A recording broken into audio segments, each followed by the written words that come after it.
जवळपास 200हून अधिक रॅली झाल्यानंतर सुद्धा पश्चिम बंगालमध्ये नरेंद्र मोदी आणि अमित शहा यांनी पूर्णपणे लक्ष घातल्यानंतर सुद्धा तिथे तृणमूलने आपला दबदबा कायम ठेवल्याचं पाहायला मिळते। तृणमूल काँग्रेस आत्ताच्या कलापमध्ये जर आपण पाहिलं तर 206 जागांवर आघाडीवरती आहे, तर भाजप 83 जागांवरती आघाडीवरती आहे।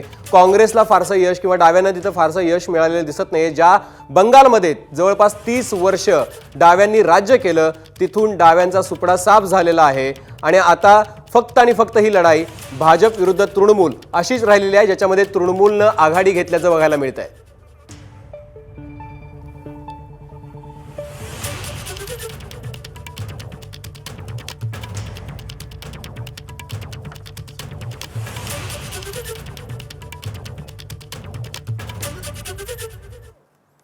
आणि ही जर टॅली आपण आता पाहिली तर ही टॅली आपल्याला स्पष्टपणे दाखवते आहे की ममतांनी इथं आपलं पूर्ण वर्चस्व जे आहे ते पुन्हा एकदा सिद्ध केलेले। 10 वर्षाची अँटी इन्कम्बन्सी, पक्षातून सोडून गेलेले दिग्गज म्हणजे शुभेंदू अधिकारी असोत किंवा त्यांच्यानंतर गेलेले काही नेते असोत आणि त्यानंतर ही 206 जागा राखण्यात ममतांना आतापर्यंत प्राथमिक कलांमध्ये तरी यश दिसतं आहे आणि ही जी गोष्ट आहे ही महत्त्वाची मानली जाते। मात्र दुसरीकडे ज्या 2016च्या निवडणुकीमध्ये फक्त आणि फक्त 3 जागांवर असलेली भाजप जी होती ती आता तब्बल 83 जागांवरती पोहोचलेली आहे। 2019च्या निवडणुकांमध्ये जवळपास 18 लोकसभेच्या जागा जिंकलेल्या आहेत आणि त्यामुळे हे यश जे आहे भाजपचं ते सुद्धा मोठ्या कौतुकास्पद आहे असं आपल्याला म्हणावं लागेल। आपल्यासोबत आहेत भाजपचे नेते आणि मुंबई प्रभारी अतुल भातखळकर सर।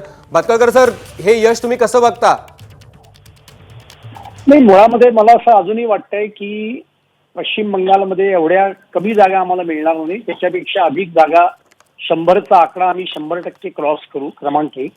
आणि जसं आपण म्हणाल त्याप्रमाणे त्या विधानसभेमध्ये 3 फक्त जागा भारतीय जनता पार्टीला मिळाल्या होत्या आणि त्याच्यावरनं आज एवढी मोठी झेप त्या ठिकाणी घेणं आणि ती सुद्धा अशा राज्यात की जे ट्रॅडिशनली हिंदू सोडाल अँटी हिंदी भाषिक म्हणून ज्या राज्याची गणना केली जाते अशा राज्यामध्ये आणि त्या ठिकाणी स्थानिक मुख्यमंत्री पदाचा उमेदवार आम्ही दिलेला नसताना किंवा ममता बॅनर्जींच्या तुलनेमध्ये कोणी तुल्यबळ असा पश्चिम बंगालचा चेहरा आमच्यासमोर नसताना एवढं मोठं यश हे मिळणं हे मला वाटतं की अत्यंत चांगलं यश आहे आणि हे यश भारतीय जनता पार्टीने गेले 3, 4, 5 वर्षात त्या ठिकाणी जी अफाट मेहनत घेतली आणि मुख्य म्हणजे ममता बॅनर्जींच्या हिंसाचाराला, दहशतवादाला तोंड देत अनेक कार्यकर्त्यांनी राष्ट्रवादी विचारांकरता जे बलिदान केलं त्याला याचं नक्कीच फार मोठं श्रेय जातं। आणि त्याचबरोबर मोदीजी असतील, राष्ट्रीय अध्यक्ष नड्डाजी असतील, अमित शहा असतील। भातखळकरजी, हे सगळं जरी असेल, तुम्ही आता त्याला जरी यश म्हणत असाल तरी इथं सत्ता स्थापनेचा दावा केला जात होता भाजपकडून, तो मात्र काही पूर्ण होताना दिसत नाहीये। जवळपास 200हून अधिक सभा पंतप्रधान असतील, पक्षाचे अध्यक्ष JP नड्डा असतील, गृहमंत्री अमित शहा असतील आणि त्याच्यानंतर 1.5 डझन केंद्रीय नेते, राज्यातले नेते, म्हणजे जितकी काही फौज उतरवता येईल, बाकीच्या राज्यांचे मुख्यमंत्री, बाकीच्या राज्यांचे माजी मुख्यमंत्री, एवढी फौज एकट्या ममतांविरोधात तुम्ही उतरवली होती। त्यानंतरच्या मिळालेल्या 3 ते 83 हे किंवा 86 हे उत्तम दिसायला, पण ही जी ताकद लावली होती त्या प्रमाणामध्ये सत्ता बदल होताना दिसत नाहीये। त्याची काय कारण वाटतात तुम्हाला? नाही, पहिली गोष्ट तर भारतीय जनता पार्टी कुठलीही निवडणूक ही अत्यंत ताकदीने लढवते आणि त्यामुळे असं नाही झालंय की फक्त पश्चिम बंगालमध्येच आम्ही ताकद लावली। त्यामुळे पहिली गोष्ट तर आपण हे लक्षात घेतलं पाहिजे की गेल्या बिहारच्या, म्हणजे परवा झालेल्या नव्हे, त्याच्या आधीच्या बिहारच्या निवडणुकीत आम्ही असेच लढलो होतो आणि आम्हाला तिथे यश आलं नव्हतं, म्हणून काही भारतीय जनता पार्टी बिहारमध्ये थांबली नव्हती। आणि त्याच्यामुळे मला असं वाटतं की 3 जागा असताना सुद्धा एवढी ताकद लावणं, स्टेक्स लावणं हाच नरेंद्र मोदींच्या आणि अमित शहांच्या नेतृत्वाचा USP आहे। नाहीतर बऱ्याचदा नेतृत्व कुठल्या पक्षाचा असा विचार करत असतं की जर का मी सभा घेऊन जरी जागा आल्या नाहीत तर मग माझ्या नेतृत्वावर प्रश्नचिन्ह उभं राहील। तर नरेंद्र मोदीजींची किंवा भारतीय जनता पार्टीची अशी कधी स्टाईल ऑफ फंक्शनिंग नसते। आपण म्हणताय ते खरं आहे की सत्ता स्थापन आम्ही करू की नाही आता जवळजवळ ते फार डिस्टंट दिसायला लागलेलं आहे आणि याचं मला एक प्रमुख कारण असं वाटतं, एक तर पश्चिम बंगालच्या सामाजिक आणि राजकीय याच्यातली जी ऐतिहासिक कारणं आहेत ती आपण लक्षात घेतली पाहिजेत, ज्याचा मी उल्लेख सुरुवातीलाच केला की पश्चिम बंगाल हे अँटी हिंदी भाषिक राज्य म्हणून गणलं जातं. मी स्वतः 97 साली पश्चिम बंगालमध्ये 20 दिवस जाऊन साम्यवाद्यांची सत्ता 25 वर्ष का टिकली याचा अभ्यास केला होता आणि 100 पानाचं पुस्तक सुद्धा मी इंग्लिश आणि मराठीमध्ये त्यावेळेला लिहिलं होतं की genesis and growth of CPM rule. आणि त्याच्यामुळे त्या ठिकाणी भारतीय जनता पार्टीचं संघटन नव्हतं. मी म्हटल्याप्रमाणे भारतीय जनता पार्टीला पश्चिम बंगालचा ममता बॅनर्जींच्या तोडीस तोड सोडा त्यांच्या आसपास उभा राहील अशा प्रकारचं नेतृत्व over the period of time हे उभं राहिलेलं नाहीये, ही वस्तुस्थिती आहे. असं असताना सुद्धा एवढं यश मिळते मला वाटतं ही अत्यंत समाधानाची बाब आहे. आणि मुख्य माझ्या दृष्टीने अल्पसंख्य मतांचं ध्रुवीकरण करण्यामध्ये ममता बॅनर्जी या यशस्वी झालेली दिसत आहेत.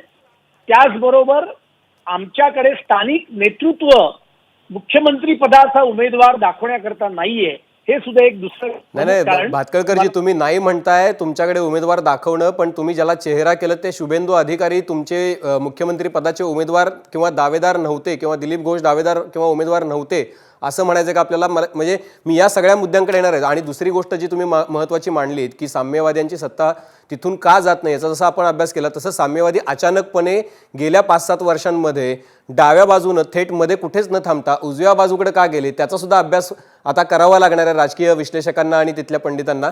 पण आत्ताची जी स्थिती आहे ती जर बघितली तर 2016 प्रमाणेच ममतांची जी काही आघाडी आहे किंवा त्यांच्यावरचा जो विश्वास आहे मतदारांचा तो कायम असल्याचं पाहायला मिळतंय. जी मतांची टक्केवारी समोर येते, जे आकडे समोर येत आहेत त्याच्यामध्ये ममतांवरचा विश्वास बंगालच्या जनतेनं ग्राह्य धरलेला आहे. तो विश्वास कायम ठेवल्याचं आपल्याला पाहायला मिळतंय.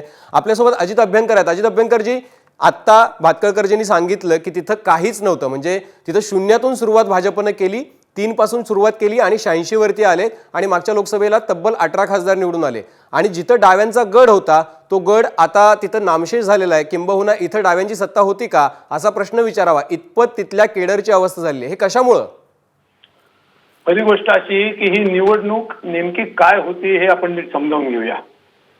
या निवडणुकीमध्ये मुख्य मुद्दा होता की गेले 5-7 वर्षामध्ये भारतीय जनता पक्षाने ज्या प्रकारची एक फॅसिस्ट अशा प्रकारची धार्मिक ध्रुवीकरणावरती आणि एक धार्मिक आक्रमण म्हणजे आक्रमक अशा प्रकारची एक धार्मिक ध्रुवीकरणाची भूमिका घेऊन जी एक सत्ता राबवण्याचा केंद्रामध्ये प्रयत्न केलेला आहे आणि राज्यांना अक्षरशः चिरडून काढण्याचा कुठल्या सगळ्या स्थानिक नेतृत्वाला आणि राज्य सरकारांना जी काय राज्य पद्धती रूढ केलेली आहे त्याच्या विरोधातला हा कौल आहे. आणि त्या ठिकाणी यामुळे पश्चिम बंगालातल्या जनतेने एक मतांचं ध्रुवीकरण आपण केलं पाहिजे या भूमिकेतून निश्चितपणाने. आणि हे मोदी आणि शहा यांना माहिती होतं. ते जवळजवळ गेले 2 वर्ष बंगालची निवडणूक लढवतच आहेत. म्हणजे आता निवडणुकीचा प्रचार सुरू झाला पण त्यांचं तेच काम चालू आहे. आणि त्याच्यामुळे हा पराभव नरेंद्र मोदी आणि अमित शहा यांच्या नेतृत्वाचा पराभव आहे आणि तो निश्चितपणे होणारच होता. आता हे 3 वरनं जे 83 वरती गेले त्याची अनेक कारणं आहेत. त्यातलं पहिलं म्हणजे यांची संघटना तिथं काय लक्षात घ्या. हे सुवेंदू अधिकारी, मुकुल रॉय, सौवेन चटर्जी हे सगळे शारदा चिटफंड घोटाळ्यातले प्रमुख आरोपी. आता भारतीय जनता पक्षामध्ये आल्यानंतर अर्थातच CBIची एन्क्वायरी असेल, त्यांच्या चौकशा असतील, त्यांच्यावरती थांबणार हे उघडच होतं कारण त्या अटीवरतीच ते तिकडे गेलेले होते आणि ते त्यांचे अत्यंत आता दिनीचे कार्यकर्ते झाले.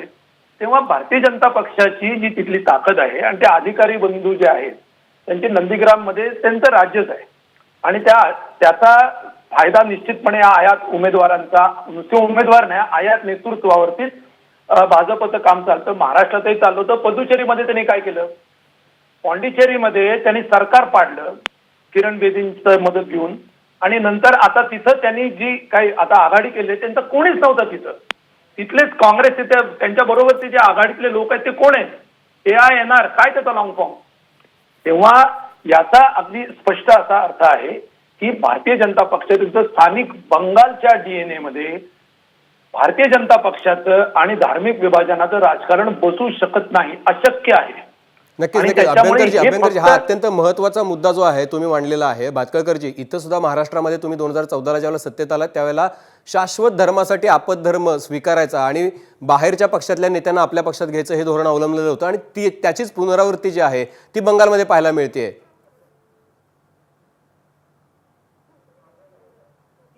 या देशातले काँग्रेस आणि साम्य हे अशाच पद्धतीने, त्यामुळे हे फक्त भारतीय जनता फक्त हे आहे की विचाराचा बघण्याचा दृष्टिकोन किंवा तथाकथित विचारांचा दृष्टिकोन बदलत असतो. ते यशवंतरावांनी केलं, शेका तेव्हा ते यशवंतराव राजकारण केलं. यशवंतरावांच्या विषयी टीका केली. अख्खा समाजवादी पक्ष बोला तेव्हा विचाराला त्यांनी साथ दिली आणि त्याच्यामुळे हे अत्यंत सोयीचं आणि अत्यंत फालतू अशा पद्धतीचं विश्लेषण आहे. क्रमांक 1, भारतीय जनता पार्टीचा इतिहास बघितला तर भारतीय जनता पार्टीने आपल्या विचारांशी कधीही तडजोड केलेली नाहीये. त्याच वेळेला अगदी जनसंघाच्या काळापासून भारतीय जनता पार्टीमध्ये तुमच्या भाषेमध्ये कोट अनकोट RSS परिवारातलं नसलेली लोक हे आलेली आहेत, येत आहेत आणि ते उच्च पदावर जातात. स्मृती इराणी कुठल्या RSS मधल्या होत्या, सुषमा स्वराज कुठल्या RSS मध्ये होत्या, त्या विरोधी पक्षनेते झाल्या नाही लोकसभेच्या. भातखळकरजी हे जितकं तुम्ही खरं आहे ते सांगता आहात तसंच तुम्ही अगदी ठामपणे ठासून हे सांगू शकता का की शारदा चिटफंड असेल किंवा तिकडच्या पॉन्झी स्कीम मधले जे अर्धडझन घोटाळे आले त्यातल्या ज्या लोकांना घेतले त्यांची चौकशी होईल आणि त्यांना पण तुरुंगात टाकलं जाईल? आहे मुकुल रॉय हे आमच्या पक्षात आल्यानंतर त्यांना शारदा चिट फंडामध्ये तुरुंगात टाकलं गेलेलं होतं. हा इतिहास तुम्ही विसरताय कन्व्हिनियंटली. आणि मागाचा माझा मुद्दा जो राहिला की सोनवाल आसामचे मुख्यमंत्री आहेत, गेले 5 वर्षात आम्ही आज आसाममध्ये विजयी होतोय. सोनवाल RSSचे स्वयंसेवक आहेत का? त्यांचं नेतृत्व हे AGPतून पुढे आलेलं आहे. आणि त्यामुळे केवळ भारतीय जनता पार्टीकडे द्वेषाने बघायचं आणि त्याच्यामुळे किमान तुमच्यासारख्या पत्रकारांनी थोडं नीट विश्लेषण करावं. अजित अभ्यंकरांचं मी समजू शकतो. आता मी त्यांना मागेही सांगितलं की प्रभाकर उर्ध्वरेषांनी एक हरवलेले दिवस शेवटी असं भातखळकरजी शेवटी असं आहे की इलेक्शनच्या आधी तुमच्याकडे होणारे जी काही आयात आहे नेत्यांची ती स्पष्ट दिसते. त्याच्याबद्दल प्रश्न विचारले जाणारच, त्याच्याबद्दलचं विश्लेषण केलं जाणारच. इतिहासामध्ये काय झालं त्याचंही त्या त्या काळामध्ये कंटेम्पररी विश्लेषण केलं गेलेलं होतंच, म्हणून हा प्रश्न विचारला गेला होता. आपल्यासोबत माइंडकर आहेत. माइंडकरजी, आत्ताची जी स्थिती आहे म्हणजे जवळपास सगळ्या राज्यांमध्ये म्हणजे तामिळनाडू तिथं सत्तांतर झालेलं आहे, बंगालमध्ये ममतानी सत्ता राखलेली आहे, आसाममध्ये जे आहे ते तिथं भाजपने सत्ता राखलेली आहे आणि केरळमध्ये डाव्यांनी सत्ता राखलेली आहे. म्हणजे निकाल फारसा बदललेला नाहीये.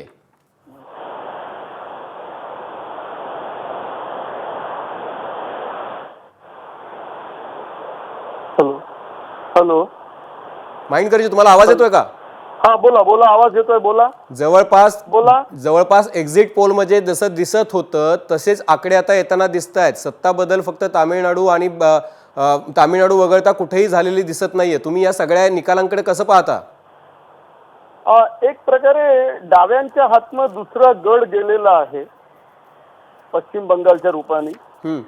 हे कितीही म्हणतील की आमच्याकडे कॅन्डिडेट वगैरे नव्हता आणि 3 ते 83 हे आमचे काही फार मोठी लक्षणीय बाब नाही का, पण 3 ते 83 होताना मध्यंतरी अगदी 10 वर्षाच्या मुलापासून तर ईश्वरचंद्र विद्यासागर यांच्या नावाने किती मोठ्या प्रमाणात गेल्या 7-1 वर्षात हिंसा झालेली आहे, हाही पण एक पाहिलं पाहिजे. शेवटी 1984 ला 2 असताना 283 पर्यंत पोहोचणं हा सुद्धा मार्ग भाजपनी बाबरी पाडूनच केलेला आहे आणि बंगालचाही मार्ग त्यांनी हिंसेच्याच रूपाने केलेला आहे. संघाचं एक टार्गेट आहे, अतुल भातखळकर मान्य करणार नाहीत, कुठल्याही राज्यात आणि केंद्रात आम्ही केन प्रकारेनं हिंसा असू दे की कुठल्याही प्रकारे आम्ही एकतर नंबर 1 चाच किंवा किमान नंबर 2 चा पक्ष राहिलं पाहिजे. आणि आपण पाहिलेलं आहे की बंगालमध्ये ते यशस्वी ठरलेत. अशाच प्रकारे सत्तेवर येण्यात त्यांनी वाटेल ते करून मध्य प्रदेश आणि कर्नाटकात ते सत्तेवर आलेले आहेत. हाच प्रयत्न आपण जाणतो ते महाराष्ट्रात करत आहे, हाच प्रयत्न त्यांनी इतर ठिकाणी केलेला आहे, पण तामिळनाडू आणि केरळमध्ये त्यांना यश मिळालेलं नाही. आत्ताच अजित अभ्यंकर जे बोलले ते पुडुचेरीमध्ये त्यांनीच तसा प्रयत्न केलेला आहे. एक मात्र बंगालच्या, कारण ज्या बंगालला आपण फार जास्ती महत्व देतो कारण तो सर्वात मोठं राज्य वगैरे म्हणून या 5 पैकी एक वस्तुस्थिती आहे की एक प्रकारे असं दिसतंय की काँग्रेसनी दूर राहून तृणमूल काँग्रेसला एक प्रकारे वॉकओव्हर दिला का, तर तसं दिसत आहे. आणि सीपीएमनी मात्र प्रयत्न केला, पण त्यांच्यातच 1 किंवा 2 जागा, त्याच्यामुळे हे लेफ्टिस्ट जवळपास बंगालमधलं, त्रिपुराच्या पाठोपाठ बंगालमधलं सुद्धा त्यांचं कॅडर, त्यांचं अस्तित्व संपत आहे की काय असं वाटत असताना त्यांना एक प्रकारे बूस्टर डोस जणू काही मिळालेलं, केरळ त्यांच्या हातात पुन्हा आलेलं आहे. हा एक त्यांच्या दृष्टीने फार नक्कीच चांगली गोष्ट नक्कीच झालेली नक्कीच आहे. मणकरजी, म्हणजे हे असं आहे की जरी बंगाल डाव्यांच्या हातून निसटलं, त्याला काय आज निसटला नाही, तो 10 वर्षांपूर्वीच निसटला होता.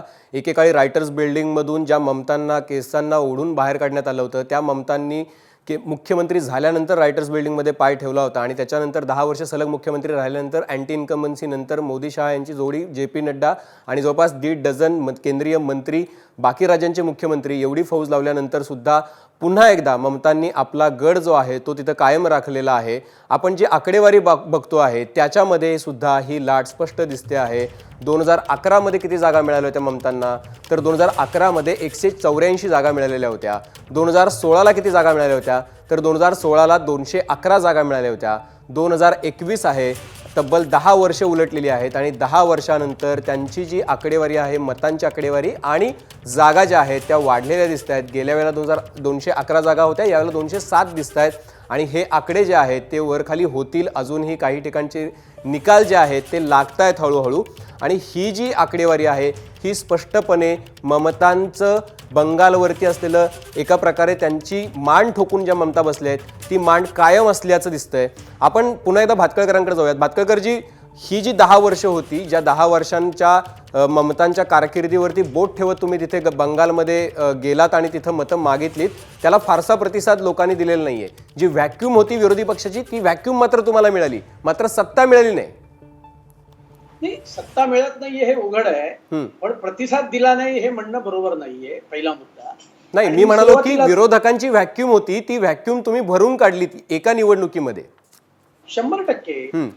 आणि हे करत असताना मी म्हटल्याप्रमाणे आम्ही बंगालमध्ये मुख्यमंत्री पदाचा उमेदवार हा घोषित केलेला नव्हता किंवा केलेला नाहीये. असं असताना त्यामुळे मेन स्टार कॅम्पेनर तिथले मोदीच राहिले आणि अमित शहा राहिले. त्यामुळे जी काही आम्ही झेप घेतलेली आहे त्या झेपेला त्याचं विश्लेषण करताना पण 2014 पासून स्टार कॅम्पेनर मोदी आणि शहाच आहेत भातखळकरजी. असं आहे ना, हे वारंवार सिद्ध झालंय देशामध्ये की लोकसभेची निवडणूक आणि विधानसभेची निवडणूक ही वेगळी असते. प्रत्येक वेळेला लोक त्याच आधारावर व्होटिंग करतील असं नाही. गेल्या बिहारच्या निवडणुकीमध्ये लोकांनी हे दाखवून दिलं होतं. अगदी परवा झालेल्या दिल्लीच्या विधानसभेच्या निवडणुकीत लोकांनी हे दाखवून दिलं. आणि त्याच्यामुळे तुम्ही भातखळकरजी बंगालचा सुद्धा तुमचा चांगला अभ्यास आहे, तुम्ही जाऊनही आलेला आहात. ह्या ज्या 207 जागा दिसतात, मुद्दाम मी हा तुम्हाला प्रश्न विचारतोय, ममता ज्या पद्धतीने निवडणूक लढल्या त्याचं क्रेडिट तुम्ही देऊ इच्छिता का? ममतांच्या नेतृत्वाबद्दल तुम्हाला काय म्हणायचंय? बघा, ममता बॅनर्जींचं नेतृत्व हे अत्यंत संघर्षशील, ज्याला आपण फायटर म्हणतो, अशा पद्धतीचं नेतृत्व 100%. अन्यथा कम्युनिस्टांच्या दहशतवादाला आणि दादागिरीला तोंड देऊन त्या ठिकाणी त्या 10 वर्षापूर्वी सत्तेवर येऊ शकल्या नसत्या. साम्यवादी लोक काहीही बोलत लोकशाही विषयावर आहे. साम्यवादी पक्षाचा पश्चिम बंगालमध्ये अत्यंत दहशतवादाचा नंगा नाच चालू होता. मी तुम्हाला सांगतो, लोकांची हत्या करणं, त्यांचे हातपाय तोडणं हे सर्रास पश्चिम बंगालमध्ये साम्यवादी पक्षाच्या नेतृत्वाखाली केलं जात होतं. या देशातलं साम्यवादी पक्षाचं पश्चिम बंगाल हे एकमेव सरकार होतं ज्यामध्ये क्लास 3 आणि क्लास 4च्या पोलिसांना युनियन करण्याचा अधिकार दिलेला होता. आणि तोच कित्ता ममतांनी आपल्या 10 वर्षात, विशेषतः पुढच्या 5 वर्षात, जेव्हा भारतीय जनता पार्टी तिकडे प्रबळ होतोय असं त्यांना वाटत गेलं, तेव्हा त्यांनी तो कित्ता गिरवला. मोठ्या प्रमाणावर भ्रष्टाचार, पैशाचा वापर, त्याच वेळेला दहशतीचा वापर, आमचे शेकडो कार्यकर्त्यांना त्यांनी यमसदनाला पाठवलं. आणि त्याच्यामुळे हे सगळं लोकशाहीवर जे काही बोलतायत आणि नैतिकता, आणि मग मोदी मात्र फारच हे आहेत, अमुक आहेत, तमुक आहेत, हे सगळं वस्तुस्थितीला सोडू नये. पश्चिम बंगालचं मूल्यमापन करताना भाजपच्या दृष्टिकोनातून हा पहिला मुद्दा लक्षात ठेवला पाहिजे. पश्चिम बंगाल हे ट्रॅडिशनली हिंदी भाषिक राज्य नव्हे. नाही नाही, म्हणजे नक्कीच परवा नक्कीच मला भातखळकरजी, त्या ठिकाणी- तुम्ही अत्यंत महत्त्वाचे मुद्दे मांडलेत. साम्यवाद्यांच्या तिथं जी दहशत होती किंवा तिथं जो त्यांचा एक क्लाउट होता, त्या क्लाउटात धक्का देत ममता तिथं आलेल्या आहेत. आपल्यासोबत अजित अभ्यंकर आहेत, त्यांना काहीतरी बोलायचं आहे. अभ्यंकरजी, ज्या पद्धतीनं ममतांनी आपलं नेतृत्व तिथं सिद्ध केलेलं आहे त्याबद्दल तुम्हाला काय वाटतं, आणि मग भातखळकरांच्या आर्ग्युमेंटला उत्तर द्या तुम्ही. सगळ्यात पहिली गोष्ट म्हणजे अशी की डावे तिथं सलग 6 वेळा निवडून आले, ते दहशतवादावरती आले, हे बोलणं हे म्हणजे सत्याचा केवळ आलाप नाही तर खोटारडेपणाचा कळस आहे, कांगावखोरीचा कळस आहे. डाव्यांनी संपूर्ण देशामध्ये जेवढ्या जमिनीचं वाटप झालंय अतिरिक्त जमिनीचं भूमिहीनांना, त्यातलं लक्षात घ्या केरळमध्ये सुद्धा झालेलं आहे, परंतु केरळची जमीन अगदी कमी आहे, त्यात मुख्य उरतो बंगाल. संपूर्ण देशात जेवढा अतिरिक्त जमिनीचा वाटप झालं त्यातलं 23% बंगाल आणि केरळमध्ये झालेलं एकट्या, की ज्यांची लोकसंख्या सगळी मिळून देशाची काढली तर 10 ते 11% पेक्षा पुढे जाणार नाही. तेव्हा ज्यांनी शेती सुधारणेचा कार्यक्रम केला, ज्या ठिकाणची जमीन त्याचं इरिगेशन होतं ते 29% होतं, डावे सत्तेवर आले तेव्हा ते त्यांनी 68% वाढवलं. ही त्यांनी प्रचंड मोठ्या प्रमाणात शेती सुधारणा केल्या, गरिबांच्या हातात जमिनी दिल्या, त्याच्यामध्ये आदिवासी दलित हे 55% पेक्षा जास्ती होते. हा डाव्यांच्या तिथल्या यशाचा पाया होता. हे त्यांनी तिथं काय अभ्यास केले, कोणाला भेटले मला माहिती नाही, ते त्यांच्या डोळ्यानं दिसणं शक्य नाही. त्यांनी त्या भाजपची झापडं लावलेली आहेत म्हणून त्यांना काहीच दिसत नाही. हा मुख्य पाया होता. उलट डाव्यांवरती या ममतांसहित काही प्रमाणात त्यावेळेच्या काँग्रेसने सुद्धा जो हिंसाचार केला, त्या हिंसाचाराला आम्ही पुरून उरलो. ही वस्तुस्थिती उलटी आहे आणि तीच गोष्ट आपल्याला त्रिपुरामध्ये दिसते, तीच गोष्ट आपल्याला केरळमध्ये दिसते. आणि पण मग अजित अभ्यंकरजी, एवढं जर डाव्यांनी काम केलं होतं तर मग तिथून समूळ नायनाट डाव्यांचा का झाला, हा प्रश्न स्वाभाविकपणे पडतो. पहिली गोष्ट म्हणजे अशी की डाव्यांचा नायनाट झाला नाही का, 35 वर्ष सत्तेवर राहिल्यानंतर तिथे ज्या समस्या निर्माण झालेल्या होत्या त्यातली मुख्य समस्या होती बेरोजगारीची. कारण शेतीमधून लोक हे शेतीमध्ये इरिगेशन चांगलं आहे, तिथं जे सरप्लस नवीन पिढी जी होती त्याला रोजगार पाहिजे होता आणि रोजगारासाठी जी गुंतवणूक पाहिजे होती, केंद्र सरकारने त्यावेळेच्या 91 सालापासून जे खासगीकरणाचं धोरण घेतलं, त्याच्यामधून नवीन भांडवल जर गुंतवणूक करायची असेल तर राज्य सरकारची तर ताकद नाही आणि केंद्रातलं स्वतःचं सरकार जे म्हणजे आपलं जे सरकार आहे ते ज्या पद्धतीची धोरणं घेते त्याच्यामुळे पश्चिम बंगालच्या सरकारने एक औद्योगिक धोरण आखलं, अत्यंत वाजवी, देशात आखलं तेच आखलं. त्यावेळेला ममता बॅनर्जींनी आणि त्यांना मदत काँग्रेसने केली आणि तिथे जे काही चांगले प्रकल्प येत होते त्याला अत्यंत चुकीच्या मार्गाने, हिंसक मार्गाने विरोध केला आणि तिथे निश्चितपणे काही टॅक्टिकल मिस्टेक झाल्या नाही मी म्हणत नाही, परंतु 99% तिथला कारभार हा भ्रष्टाचार मुक्त होता. वरिष्ठ पातळीवरती भ्रष्टाचाराचा तर लवलेश नव्हता. अशा पद्धतीचं कामकाज तिथं केलं. परंतु हा बेरोजगारीचा प्रश्न होता. 35 वर्ष सत्तेवर राहिल्यानंतर तिथं काही प्रमाणामध्ये लोकांना नवीन अपेक्षा निर्माण होतात आणि देशातलं वातावरण बदलतं आहे. आता काँग्रेस तिथं त्यावेळेला जेव्हा सत्तेवरती आलेली होती, या म्हणजे 2 वेळेला निवडून म्हणजे दुसऱ्यांदा निवडणूक जिंकलेली होती, त्या पार्श्वभूमीवरती नंदीग्राम मधल्या घटनांचा फायदा घेऊन तिथं ममता बॅनर्जींनी तुम्ही आता असं ज्या पद्धतीचं हे आर्ग्युमेंट मांडलं त्या पद्धतीने असं वाटतं की 99% काम तुम्ही सगळं चोख बजावलेलं होतं, सगळा जो विचका आहे तो विरोधकांनी केलेला आहे, पण हे सगळं होत असताना तुम्ही ते थांबवू शकला नाहीत, हेच सगळ्यात मोठं अपयश असावं असं मला वाटतं. त्यामुळं डावे आज कुठेही दिसत नाहीत पश्चिम बंगालमध्ये. दुसरीकडे आत्ताची जी मतांची टक्केवारी जर बघितली तर ती मतांची टक्केवारी 2016 प्रमाणे आत्ता सुद्धा ममता बॅनर्जी यांची टक्केवारी मतांची काय आहे तर ममतानी हॅट्रिक केलेली आहे पहिल्यांदा, तर 48% मतं जी आहेत ती ममतांना आत्तापर्यंत मिळालेली दिसत आहेत. तृणमूल काँग्रेसच्या ज्या प्रमुख आहेत ममता बॅनर्जी, ज्यांनी मुख्यमंत्री पदाच्या उमेदवार आहेत आणि ज्यांनी नंदीग्राममधून तिथं जाऊन अधिकारी ब्रदर्स किंवा अधिकाऱ्यांचा जो तिथला मोर्चा आहे त्याला धक्का देण्याचा प्रयत्न केलेला आहे, तिथं आव्हान दिलेलं आहे, तिथं लढत दिलेली आहे. त्यानंतर जी झालेली ही निवडणूक सगळ्यात अटीतटीची 8 फेजेसमध्ये झालेली निवडणूक. आपल्याला आश्चर्य वाटेल पण 292-294 जागा आहेत पश्चिम बंगालमध्ये, 234 जागा आहेत तामिळनाडूमध्ये, जवळपास 50 जागांचं अंतर आहे. मात्र तामिळनाडूची निवडणूक एका दिवसात पार पडली होती आणि 8 फेजेसमध्ये ममतांना ही निवडणूक लढावी लागली, प्रचंड संघर्ष करावा लागला आणि त्यानंतर 48% मतं मिळाली आहेत, भाजपला 37% मतं मिळालेली आहेत आणि काँग्रेसला अवघी 3% मतं मिळालेली आहेत. त्यामुळं हा जो एकूण जो ट्रेंड दिसतो आहे ती ममतांची लोकप्रियता अद्यापही कायम असल्याचा निदर्शक ट्रेंड आहे. आपल्यासोबत व्यंकटेश केसरी आहेत. व्यंकटेश केसरीजी, आत्ताची जी निवडणूक आहे ममतांना मिळालेली मतं आणि तिथं भाजपचा झालेला शिरकाव, एक चांगली लढत जी आहे ती मोठ्या प्रमाणात भाजपनं देण्याचा प्रयत्न केला, एक प्रमुख विरोधी म्हणून तिथं ते येऊ पाहतायत, तुम्ही याकडे कसं पाहता?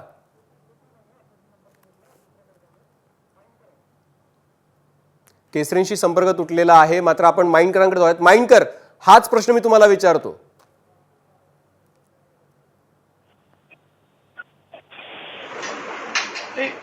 एक वस्तुस्थिती आहे की हिंसेद्वारे का होईना पण भाजपनी नंबर 2चं स्थान कायम राखलेलं आहे. ते बंगालमध्ये विरोधी पक्ष म्हणून तयार झालेले आहेत, ते आलेले आहेत. ही वस्तुस्थिती आपण मान्य केलीच पाहिजे. आणि मी याआधी पण सांगितलेलं होतं की भारतीय जनता पार्टीचं 28ही राज्यात, केंद्रशासित प्रदेशात आणि केंद्रात त्यांची एक स्ट्रॅटेजी आहे. फक्त आम्ही एकतर नंबर 1 वर किंवा नंबर 2 वर असलो पाहिजे आणि ते त्या कामात यशस्वी ठरत आहेत अनेक ठिकाणी. पण माईनकरजी, राजकीय पक्ष निवडणुका त्यासाठीच लढवतात ना, हारण्यासाठी थोडीच लढवतात. बरोबर आहे, मला मान्य. पण ते हिंसक मार्गाने मी मान्य करतो. मी हे कधी अमान्य करत नाही. पण त्याच्यात एवढंच माझं म्हणणं आहे की यामध्ये त्यांनी अगदी त्या ईश्वरचंद्र विद्यासागर यांच्या तस्विरीचा प्रश्न असेल किंवा 10 वर्षाच्या मुलाचं, कार्यकर्त्याच्या मुलाची झालेली हत्या असेल, हा हिंसेचा मार्ग गेली 6 ते 7 वर्ष त्यांनी अंगीकारलेला आहे. थोडंसं पुढचं अनालिसिस एवढंच सांगतो. हे जे म्हणतात 32 वर्ष वारंवार अभ्यंकर, तर माझं म्हणणं असं आहे 32 वर्ष त्यातली भलेही फक्त 24 वर्ष ही 24 वर्ष ज्योती बसूंच्या हातात असली तरी 32ही वर्ष जो करिश्मा होता तो ज्योती बसूंचाच कायम होता. आणि त्याच्यानंतर आता असं म्हणता येईल त्याच्या जवळपास निम्मी वर्ष म्हणजे 15 वर्ष, पुढची 5 वर्ष गृहीत धरून 15 वर्ष केवळ आणि केवळ ममता बॅनर्जी यांचा करिश्मा कायम राहील. आणि त्या करिश्म्याला बऱ्याच प्रमाणात शह देण्याचा एक व्यक्तिशः नरेंद्र मोदींनी प्रयत्न केला. कारण संघ परिवार आणि साम्यवादी यांचे जे विळ्या भोपळे एवढं सख्य आहे ते पाहता त्यांनी तो एक जोर लावलेला होता. पण तो जोर लावण्यात ते यशस्वी ठरलेले नाहीत. आणि त्याच्यामुळे त्यांना पुन्हा हा कम्युनिस्टांच्या जरी हातात नाही राहिला तरी पण ते ममताच्या हातातनं मात्र ते हिसकावून घेऊ शकले नाहीत बंगाल. ही फॅक्ट आहे. करिश्मा हा शब्द जो आहे तो अत्यंत महत्वाचा आहे. कारण 2014 पासून जर आपण बघितलं तर जिथं जिथं राज्यांच्या निवडणुका झाल्या तिथं भाजपचं केंद्रीय नेतृत्व आहे, त्यांनी अत्यंत आघाडीवर राहून त्या निवडणुका लढवलेल्या आहेत. अनेक ठिकाणी तो करिश्मा सिद्धही केलेला आहे. मला भातकळकरांकडे जायचं. भातकळकरजी, ज्या पद्धतीनं तुम्ही म्हणालात, आपण त्याचं विश्लेषण मागे पण केलेलं आहे, अगदी तुम्ही त्यातले काही मुद्दे मांडलेले पण आहेत. पण करिश्मा हा जो शब्द आहे, नरेंद्र मोदींना आपला करिश्मा जो आहे त्याच्यापेक्षा ममतांचा करिश्मा जो आहे तिथं तो जास्त हेवी राहिला. नाही, मुळामध्ये मी सुरुवातीलाच म्हटल्याप्रमाणे की या गोष्टीची मांडणी अशा पद्धतीने करण्यापेक्षा राज्यामध्ये व्होटिंग करत असताना लोक लोकसभेचे निकष लावतात असं नाही. आणि मी सुरुवातीलाच म्हटल्याप्रमाणे हे बिहारमध्ये सिद्ध झालं, दिल्लीमध्ये सिद्ध झालं आणि ह्याच्या पूर्वी सिद्ध व्हायचं. अगदी आपल्या राज्यातलं उदाहरण द्यायचं असेल तर 99 साली तर आपल्या राज्यामध्ये लोकसभा आणि विधानसभेच्या निवडणुका एकत्र झाल्या आणि लोकसभेमध्ये त्यावेळेला अटलजींच्या नेतृत्वाखालील भारतीय जनता पार्टीला महाराष्ट्रामध्ये जास्ती जागा मिळाल्या. पण भारतीय जनता पार्टी शिवसेना युतीच्या सरकारला अपयश आलं. आणि जेव्हा राष्ट्रवादी आणि काँग्रेस हे नवीन पक्ष निर्माण होऊन झालेले होते तेव्हा, आणि त्याच्यामुळे यात काही नवीन आहे अशातला भाग नाही. अगदी स्वर्गीय इंदिराजींचं देशभरात राज्य आलं पण बंगालमध्ये आलं नाही, तामिळनाडूत आलं नाही. आणि त्याच्यामुळे हे फक्त काही मोदींनाच लागू आहे अशातला भाग नाही. आता ओडिसामध्ये तसंच घडलेलं आहे. मगाशी यांनी जो मुद्दा मांडला अभ्यंकरांनी, त्या मुद्द्यामध्ये अर्धसत्य आहे. अर्थात साम्यवाद्यांसारखं आम्ही द्वेषाने कधीच बघत नसल्यामुळे आमचं काम आणि आमच्या कामाचा आधार प्रेम हा असतो, दहशतवाद नसतो. त्यामुळे माझं पुस्तक आत्ताही उपलब्ध आहे. त्या पुस्तकात मी हे म्हटलेलं आहे की पहिली 10 वर्ष साम्यवादी पक्षाच्या तिथल्या सरकारने अत्यंत उत्तम काम केलं आणि त्या जमीन वाटपाचं मोठं काम त्यांनी केलं. कारण समोरच्याचं यश कशात आहे हे सुद्धा खऱ्या अर्थाने ओळखलं पाहिजे. अर्थात ज्यांचं तत्वज्ञान हिंसा, द्वेष याच्यावर आधारलेलं आहे त्या साम्यवादी पक्षाच्या लोकांना हे कधी कळणार नाही. त्यामुळे हा मुद्दा वेगळा आहे. पण नंतरचे 10 वर्ष मात्र साम्यवादी पक्ष हा भ्रष्टाचारामध्ये भरभटलेला होता. राज्यस्तरीय पक्ष म्हणून त्यांनी काम केलं. बंगाली भाषेचा त्यांनी मोठ्या प्रमाणावर अस्मिता म्हणून उपयोग केला. आणि पहिल्या 10 वर्षातलं जे चांगलं काम होतं त्याचा मागमूस शेवटच्या कामात नव्हता. क्रमांक 1. क्रमांक 2, असंही 10 वर्षामध्ये साम्यवादी व परत पक्ष जिवंत का नाही होऊ शकला याचं उत्तर त्यांनी द्यावं. जर का 33 वर्ष इतकं उत्तम ते काम करत होते आणि त्यामुळे धार्मिक आधारावर, धार्मिक ध्रुवीकरणावर आम्ही सगळं करतोय हे म्हणणं आता ही ओल्ड कॅसेट झाली. मग हेच लॉजिक दिल्लीत कसं नाही लागलं, हेच लॉजिक गेल्या बिहार निवडणुकीत कसं नाही लागलं, हेच लॉजिक ओडिसामध्ये कसं लागत नाहीये. आणि त्याच्यामुळे भारतीय जनता पार्टीच्या यशाचं जरा नीट डोळे उघडून विश्लेषण केलं तर मला वाटतं की लोकशाही करता आणि मुख्यतः तुमच्या करता ते बरं होईल. बाकी माइंडकरांच्या मुद्द्यांना उत्तर द्यावं इतके ते काही योग्यतेचे मुद्दे आहेत असं मला काही वाटत नाही. कारण ज्या राज्यामध्ये आमची सत्ताच नाही आणि ज्या राज्यात आमचे 3च आमदार आहेत तिकडे सुद्धा आम्ही दहशतवाद निर्माण करतो. आता एवढे मी बुद्धिमान नसल्यामुळे माइंडकरांच्या इतका, त्यामुळे मी काही माइंडकरांच्या प्रश्नांना उत्तर द्यावं इतकी काही माझी योग्यता मला वाटत नाहीये. त्यामुळे माइंडकरांचे विचार हे माइंडकरांना लखलाभ आहेत. कारण त्यांना शरद पवार सुद्धा भ्रष्टाचार मुक्त, अजित पवार सुद्धा भातकरजी हे भ्रष्टाचार सगळे मुक्त मुद्दे जे आहेत त्यांनी हे सगळे गेल्या मुद्दे आपण वेळेला अभ्यंकरांना विचारणार आहोत. कारण की अभ्यंकरजी ह्या ज्या मुद्द्यांचं राजकारण करण्यात आलं म्हणजे मोठ्या प्रमाणावरती जमीन वाटप झालं, मात्र दुसरीकडे एका बाजूला बेरोजगारी वाढत गेली, लोकांच्या हातात पैसा राहिला नाही आणि त्याच्यामुळे अँटी इन्कम्बन्सी 30 वर्षाची होती त्याचा मोठा फटका बसला. मात्र त्याच्यानंतर तरुण नेतृत्व उभं करणं असेल, केडर उभं करणं असेल, खरं तर सगळ्यात जास्त तरुण नेतृत्व किंवा केडर जे होतं ते बंगालमध्ये तुमच्याकडे होतं. कॉलेजेसमध्ये असेल किंवा विद्यापीठ निवडणुकांमध्ये जो माहोल असतो बंगालच्या तो इतर कुठेही पाहायला मिळत नाही. मग असं काय झालं की डाव्यांकडून ही सगळी तरुण पिढी निसटून गेली, म्हणजे अगदी माती किंवा वाळू निसटावी समुद्रकिनाऱ्यावरची तशी निसटून गेली? पहिली गोष्ट म्हणजे अशी की तुम्ही निष्कर्ष काढलाय त्याच्याशी मी काही सहमत नाही. पण ठीक आहे, तुमचा जो आमच्याकडून आमचं सरकार गेलं, आमची पॉप्युलॅरिटी कमी झाली या मुद्द्याबद्दल मी बोलतो. मोठा मुद्दा असा आहे की देशामधलं आमचं जे धोरण आहे, आम्ही का वेगळे आहोत, आम्ही वेगळ्या विचारसरणीचे लोक आहोत. आमची विचारसरणी खाजगीकरणाच्या आणि खाजगीकरणाच्या बड्या कॉर्पोरेशन नेतृत्वाखाली सर्व विकास नावाने जे काय करायचं ते त्यांच्या नेतृत्वाखाली करायचं हे आम्हाला मान्य नाही, अशी आमची वैचारिक भूमिका आहे. आणि ही भूमिका घेऊन जेव्हा आम्ही एका राज्यामध्ये येतो, आमचा सगळा कार्यक्रम राबवायला आम्हाला केंद्रातली सत्ता असणे सगळ्यात महत्वाची गोष्ट आहे.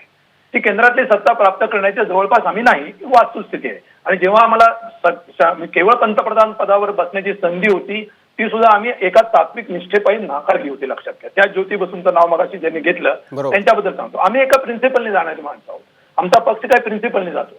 आणि त्यामुळे आम्ही एका मर्यादेच्या पलीकडे आता महाराष्ट्रात किंवा इतर राज्यांमध्ये ज्या पद्धतीने शिक्षण सम्राट तयार होतात, ज्या पद्धतीने वेगवेगळ्या आरोग्य सम्राट, हॉस्पिटल सम्राट तयार झाले, तो आमचा मार्ग नव्हता. आणि तो आर्थिक विकासाचा मार्ग राज्याच्या पातळीवरती सुद्धा आम्ही अवलंबला नाही. एक्सेप्ट 94 साली आम्ही एक औद्योगिक धोरण घेतलं आणि जे राष्ट्रीय पातळीवरचं त्यातल्या त्यात आम्हाला आमच्या धोरणाशी त्यातल्या सुसंगत होईल नक्कीच ते मार्ग आम्ही इन्व्हेस्टमेंट करण्याचा प्रयत्न केला. पण ते अपुरे होते प्रयत्न. त्याच्यामुळे तिथल्या मध्यम वर्गातला, वोकल क्लासला आणि तरुण वर्गाला असं वाटलं की आपल्याला शिक्षणाच्या संधी कमी मिळतात. ऑब्व्हियस आहे, कारण आम्ही प्रायव्हेट सेक्टर कॉलेजेस आणि शिक्षण सम्राट उभे नाही केले तिथं.